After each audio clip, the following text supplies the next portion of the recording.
कृष्णा, तू काहे ऐसन कैला? हमर का दोष रहे? बोला बोला। हम का करती गुंजन? बियाह के एक दिन पहले तार भाई शादी खातिर मना कर दिलस। ऐसन वक्त में लड़की वालन पर का गुजरला तोके पता बा? रातों रात ओकरा पाप के प्रायश्चित हमरा करे के पड़ल। हम तो सिंदूरा में तोहरे इंतजार करत रहनी। गुंजन, एमन कृष्णा की कोनो गलती नहीं खे। ई सब तक कृष्णा हमार और हमार परिवार की इज्जत बचावे खातिर कइना हा। ई सब के गुनेगार हम बानी, कृष्णा ना। कृष्णा तो तोरा से आज भी बहुत प्यार करेलन। कृष्णा के दिल में आज भी तोरे नाम के धड़कन धड़केला। और पता बा, ई तो हमरा के आज भी आपन पत्नी के दर्जा ना दे पैलन, काहे कि तोरा से बहुत ज्यादा प्यार करेलन गुंजन। ई तू का कहा तारू? सही कहतानी, कृष्णा की खुशी में हमार खुशी बा। हम तो तोरा से बस ई कहे के चाहत रहनी कि तू ऐसे ही कृष्णा से प्यार करत रहिया। और हाँ, तू दोनों जाने चिंता मत कर, तू लोग के शादी हम कराइब।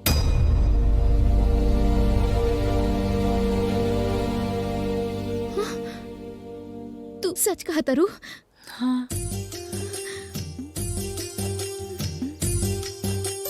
चला कृष्णा।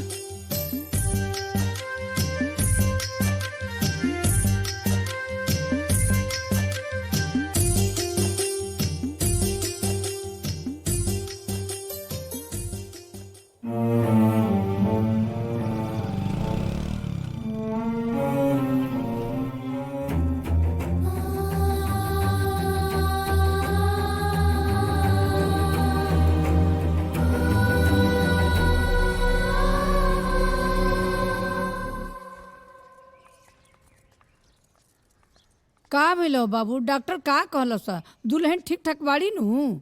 हाँ दादी, चांदनी एकदम ठीक बाड़ी। का भइल? कोनो तकलीफ बा दुल्हन के? ना भैया, वो थोड़ा सर में दर्द रहे तो सोचनी डॉक्टर के दिखा दी। अच्छा अच्छा। हम तो सोचत रही न कि आज कोनो खुशखबरी सुने के जरूर मिली, बाकी का भइल? कैसन बानी रहुआ? ठीके बानी। घर परिवार में सब अच्छा बा? हाँ हाँ, एकदम सब ठीक बा। अपन बताई, कुंदन के का हाल बा? अच्छा, कुंदन की पत्नी पेट से बिया। हाँ अच्छा, बड़ी खुशी के बात बा। इहे से माता के मंदिर में मन्नत मांगे आयल है। हाँ, बेटा हो या बेटी हो, हाँ, बस अच्छे से हो जाए। हाँ। और कृष्णा के पत्नी के कुछ है का? अभी तो नहीं खे, अब माई के कृपा होई तो हुए जाई। अच्छा, तो अब हम चलता नहीं। ठीक अच्छा, बा? ठीक बा। अच्छा।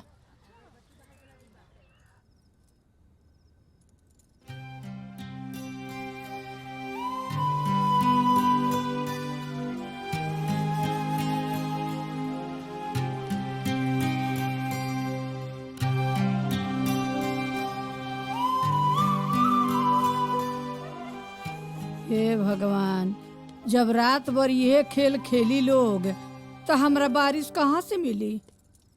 आजकल के लइका लइकिन देहिया से तो सियान हो जाता, लेकिन बुद्धिया से लइके बा। अब बुझाता हमरे कुछ न कुछ करे के पड़ी।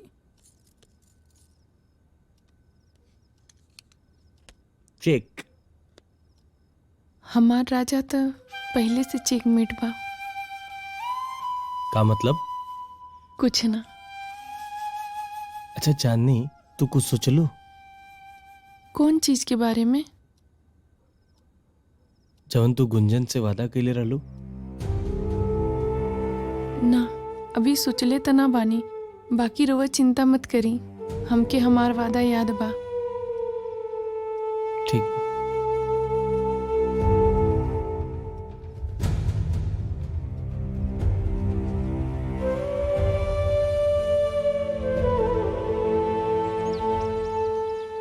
ए दुल्हन, तनी पानी ले आओ बाबू। हाँ लावतानी। रुकी दीदी, हम दे देतानी।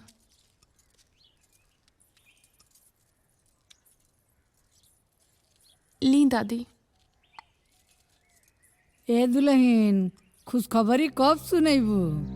कुछ खट्टा उटा खाए के मन करता? एगो बात बोली, गुस्सेबू ना ना? ना बेटा, ना गुस्सा है, बोलो। दादी हम चाहतानी कि रउआ कृष्णा के दूसर बिया करा दी। तू पगलाइल बड़ू, तारा शरम निके लागती कहे में? अरे केहू सुहागिन अपन सेनुर बाटेला, तू कहत तारू कृष्णा के दोसर बियाह क दी? काहे बेटा, तहार ख्याल रखे में हमनी का कोनो कमी कइले बनी सन का? ना ना दादी, ऐसन कोनो बात नहीं है। रउआ हमरा से जो उम्मीद करत आनी वो हम पूरा ना कर सकेनी। का? हम ही घर के वंश के आगे ना बढ़ा सकेनी, काहे कि हम बांझ बानी।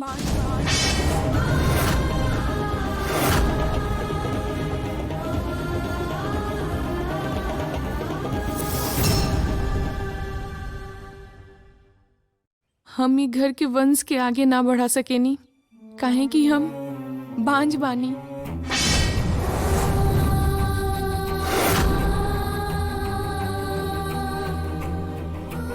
का भइल दादी? अरे देखो ना, ई कहत है तोहर दोसर बियाह करे के। ई कहत रही कि हम डॉक्टर के देखौले बनी, हम बांझ बनी, बांझ।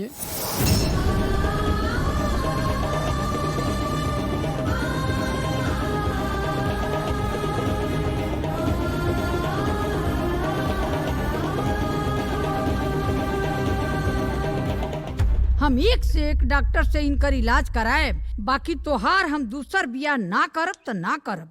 दादी डॉक्टर के दिखैला के कोनो फायदा नहीं खे। ओ दिना हम कृष्णा के साथे हॉस्पिटल गल रहनी। डॉक्टर ही हमरा के कहना है कि हम कबो माँ ना बन सकेनी।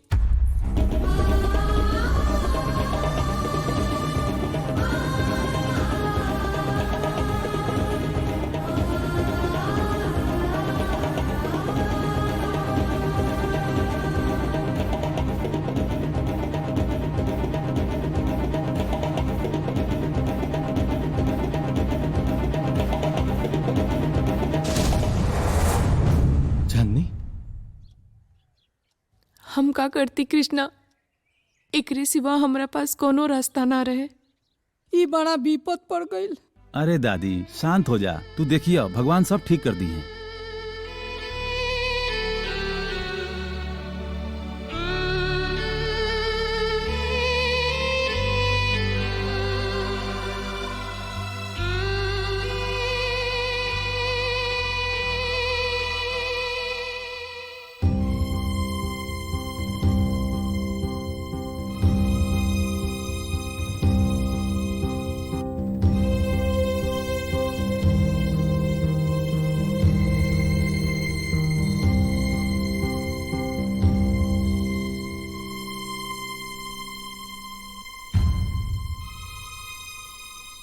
दादी रउआ का सोचनी? का सोचे के बा? का शादी के बारे में। पागल हो गई बड़ू का? आ? शादी के बारे में हम सोची? जब हम एक बार कह देनी कि ना तो ना।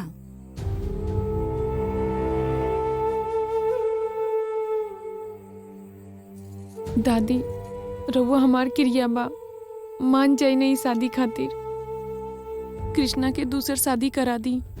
हम ही घर के वंश के देखर चाहता नहीं। दादी मान जाए। देखा, हम ए बारे में कुछ नहीं जानत। हम एकदम नहीं जानत ए बारे में। तारा जौन बुझाओ, जौन मन करे तौन तू करा, हम नहीं जानत। हाँ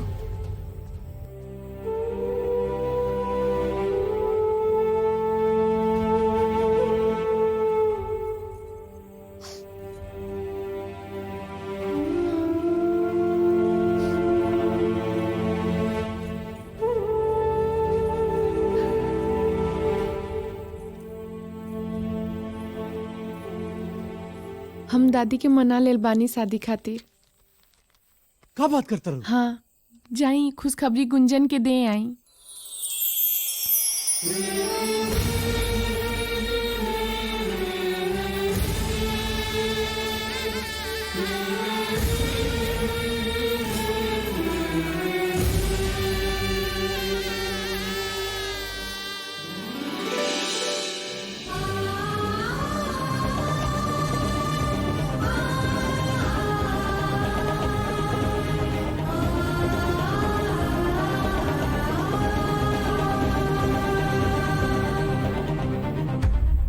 गुंजन के घरे खबर कर दी रहुआ।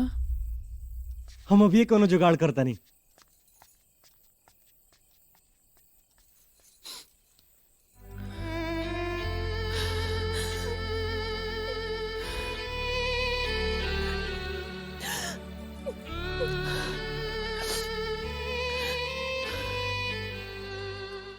अरे अपना मोहब्बत का टावर तो यहाँ बैठा। दर जवानी की रेल कहीं छूट न जाए, मोहब्बत के खेल में दिल टूट न जाए। का भगिना इतना जल्दी में का बोल है बे? हाँ? घरे गए नहीं तो पता चलल कि ऐजा बैठल बाड़े थे। हाँ? का भाई सब ठीक है ना? ए, का बोल रे तोर हरियाली चेहरा इतना मुरझाइल का है बा? मामा हाँ गुंजन भैया ना, हाँ ते सब ठीक है ना? काबिल गुंजन के हम उससे प्यार करीला। हम तो से झूठ बोले रही। सास तई बा के सिंदूरा हम ओकरे खातिर गइल रहनी। ए भगिना सही बोल, मजाक करता रहे ना? ना मामा सांच कहता नहीं। हार्ट अटैक आ जाई बाबू, मर जाए भी यहीं। हम बहुत प्यार करीला मामा अरे ओकरा से। कैसे सोच रहे तू? चांदनी से तोर बियाह भइल, अब तोरा खातिर सोचल भी पाप है। चांदनी भी ये चाहती है। चांदनी चाहती है कि हम गुंजन अब एक हो जाए। बस अब गुंजन के घरे रिश्ता के लेके जाई, कैसे कहीं हमके ही ना समझ में आवत। अरे ते आना रोगल बड़े काले प्यार में आगा पाछा कुछ ना लौका था तोरा के। अरे ज्यादा ना तो अपने दादी का ख्याल कर। जब तोर माई बाबू एक्सीडेंट में मर गई ना तो वह ने पन्नी तोरा के हत्ती से लेकर हत्ता बड़ा कहीं नहीं है। कितना बार तोरा के मौत से बचाऊनी। अरे उनके इज्जत का ख्याल कर बाबू। अरे खानदान पे कलंक लग जाई, पाप चढ़ी पाप। ए मामा हाँ। अब हमके सही गलत मत समझाओ, समझला ना? जबरदस्ती रातों रात हमार बियाह तय हो गइल, हमसे क्यों पूछलेस? हाँ नहीं तनी तू हमार साथ दे बगने साफ साफ बतावा। मर गई नहीं। बैल तो बैल नौ हाथ का पग हो गई। ठीक है बेटा, अब का करब, साथ देवे के पड़ी तोहार। ठीक, लेकिन एक बात कही, तोर क्रिया रे बाबू, हम गुंजन से बहुत प्यार करीले। अरे मामा सॉरी मामा। अरे सॉरी करे से हमार माल हमके मिल ना जाई बाबू। हमार प्यारा मामा तो हार तो भगिन पतो लागी ना। हम वो नजर से ना देख पाई बे बेटा, हमार नजर बदल गई लोकरा के लेके। कोनो बात ना, जा रहल मानी पर। ससुर धोखा दे देला सरवा। मामा का चल जा रिश्ते वाले के। अरे चल जाई भाई साहब, कलेजा पे पत्थर रख के चल जाई, कुर्बान कर दे बापन मोहब्बत। मामा हाँ I love you. I hate you. अरे भगना कहीं के ना छोड़ना, घंटा का जवानी और घंटे का जवानी का रेल। हमें तो अपनों ने लूटा, गैरों में कहा दम था। मेरी कश्ती डूबी वही जहाँ पानी बहुत कम था। अरे लाखन बाबू एजा। अरे पानी अरे रउआ का करतानी? रउआ हमरा से 2 साल जेठ हो खब। कौनो जेठ ना है। सब कुशल मंगल बा ना? सब कुशल मंगल बा। आप सुनाई सब ठीक बा? हाँ यहाँ सब कुशल मंगल बा। राउर बेटी गुंजन नहीं खिलौकती है? गुंजन अंदर बैठल बिया। अच्छा। एगो खास काम से आयल रही रउआ लगे। कहाँ बताई ना? रउआ के तो पता है कि सरपंच के बिटिया से राउर बेटा का बियाह तय भइल रहे। अब कौनो भी वजह से बियाह ऐन मौका पे टूट गयल, लेकिन अब संयोग देखी वही लड़की से हमरा भगिना कृष्णा का बियाह हो गया। एमे कृष्णा का कौनो दोष नहीं के, लेकिन अब लड़की बाज निकल गई। अरे वंश तो आगे बढ़ावे के बाना, बाज लड़की के घर में बिठा के का कहल जाए? ता हम का सोचनी है कि हमारा भगिना कृष्णा और राउर बेटी गुंजन, अगर ये दोनों का बियाह हो जाए, दोनों एक दूसरे के जाने ले अच्छे से और एक दूसरा से प्यार भी करे न। अगर रउआ के कोनो आपत्ति ना होखे तो रिश्ता मंजूर हो जाए। उहे लड़की के खातिर हमार बेटा के बियाह टूटल रहे। वो दर्द तो हम समझत बनी की, लेकिन कृष्णा और गुंजन के रिश्ता के लेके का विचार बा राउर? ये रिश्ता हमरा मंजूर बा, लेकिन एगो शरत बा। बोली कैसन शरत? शरत ई बा कि पहले वो लड़की के घर से निकाले के पड़ी और घर के केहू कबो ओकरा से कोनो मतलब ना राखी। और दोसर शर्त ई हाँ। कि कृष्णा के सारा धन संपत्ति हमार गुंजन के नाम से होए के चाहिए।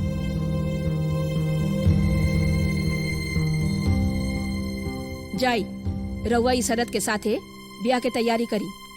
अच्छा जा रहल बानी। और गुंजन के हमार प्यार मतलब आशीर्वाद देव है। चलता नहीं गोड़ लगता नहीं।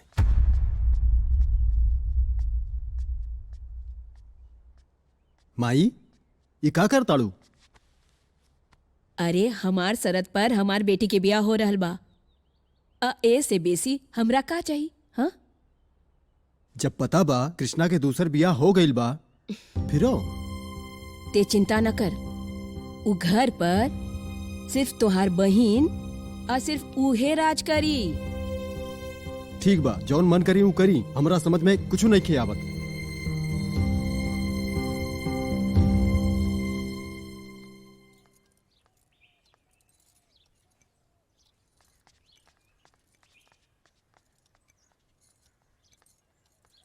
देखा कि जौन घर में हो रहल बानू वो एकदम में ठीक नहीं के हो रहल। अरे तो हमारा का ई ठीक लगता आए, लेकिन हमार के सुनता जब दुल्हने बियाह करावे के तैयार बड़ी तो हम रउरा का कर सकता निसन। अरे बाप रे।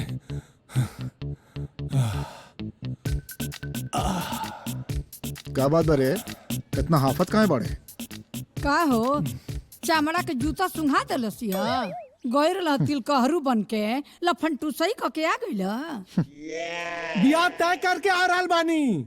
5 तारीख के कृष्णा का बियाह। खूब अच्छा था। ओकरा मालूम बा उ राजी हो गई। अरे हम गइल रहनी बियाह तय राजी हो गइल। हाँ ला तो ठीक बा, बैठ गप कर, चाय पिए, हम चलतनी। नमकीन भेजवा दिए पुआ भीतर। भेजवाओ तनी, खा लिया। अरे डायबिटीज बका तोरा के शक्कर पिया ना ना चुपचाप चाय। है बिना शक्कर के। शक्कर भेज दिया 1 चम्मच है पुआ।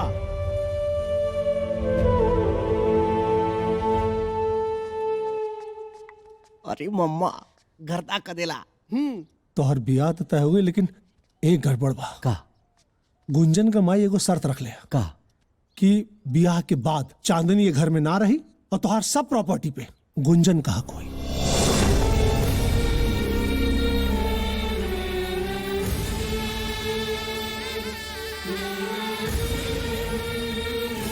अब हमरा समझ में नहीं क्या कि बात चांदनी से कैसे बतावल जाए। तो अरे हिम्मत बात तू जाके बता था।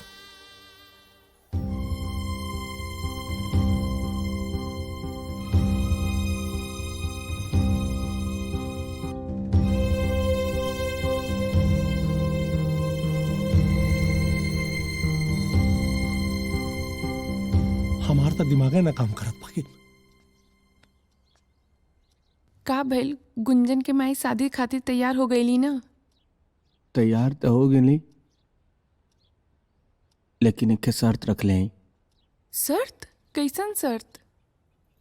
उनकर कहना हम कि शादी के बाद तोहार एक घर से कोनो मतलब ना रही, तो के घर छोड़ के जाए के हुई। उ कहला से तू मान गइलू?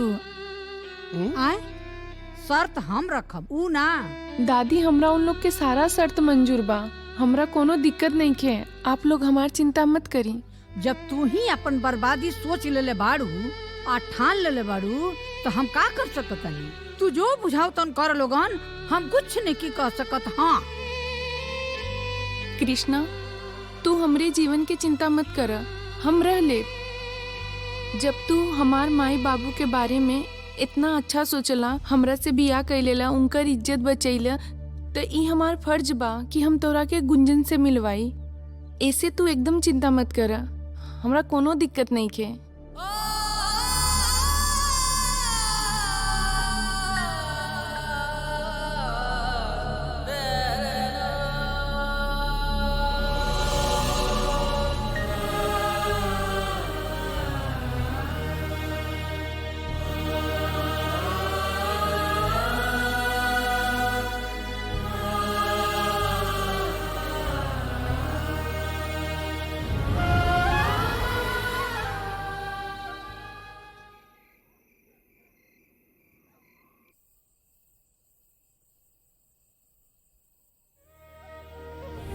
बेटा देखा एक बात और कहता नहीं,